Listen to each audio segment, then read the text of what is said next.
صباحو، اهلا وسهلا في فيديو جديد.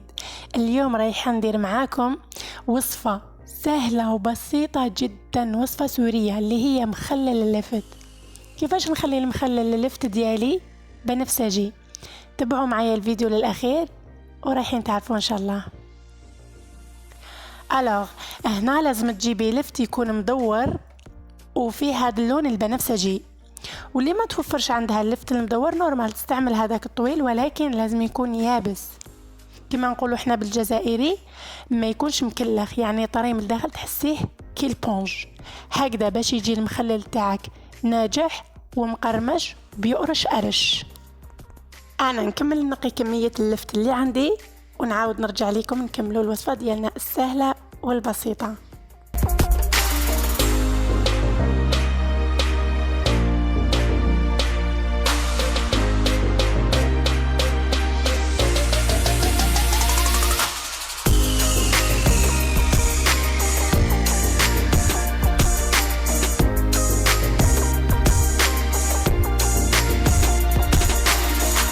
هنا بعد ما نقيته انا نقطعه بشكل دائري ونخشنه شويه، ما نرقوش باش يعطيني هذيك القرمشه.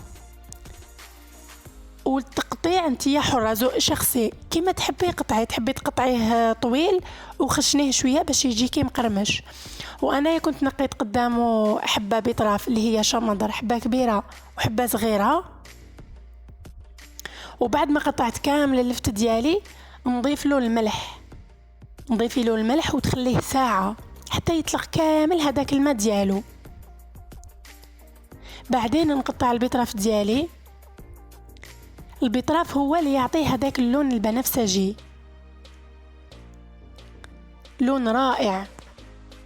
عندي هاد البلارة باش ندير فيها المخلل، لازم تكون معقمة ويكون الغطاء تاعها يتسكر مليح هكذا باش ما يدخلكش فيها الهواء ويغسلك. شوفوا بعد ما خليت اللفت ديالي ساعة طلق كامل هذاك الماء ديالو، في هذه المرحله تروحي تغسليه مليح.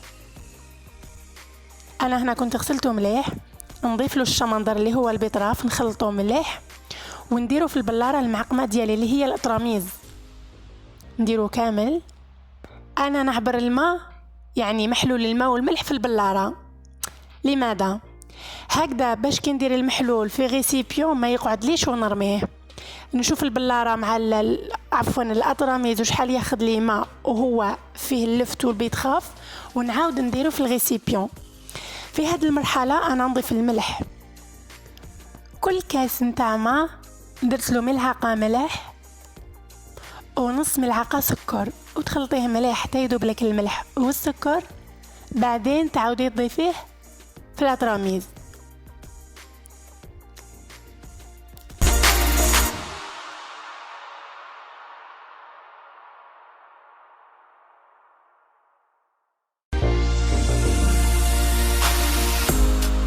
في هذه المرحله نحط محلول الماء والملح في الاطراميز ديالي، ولازم تكون عندك بلاره معقمه، ولازم تكون محكمه الغطاء.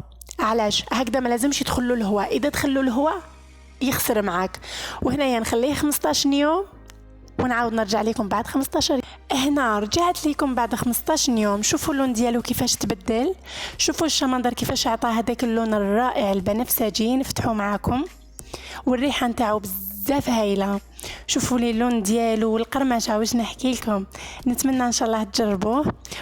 انا شخصيا نحبه بزاف مع اكله المجدره والمناقيش، وان شاء الله في فيديوهات اخرى راح نشارك معكم المجدره ووصفه المناقيش.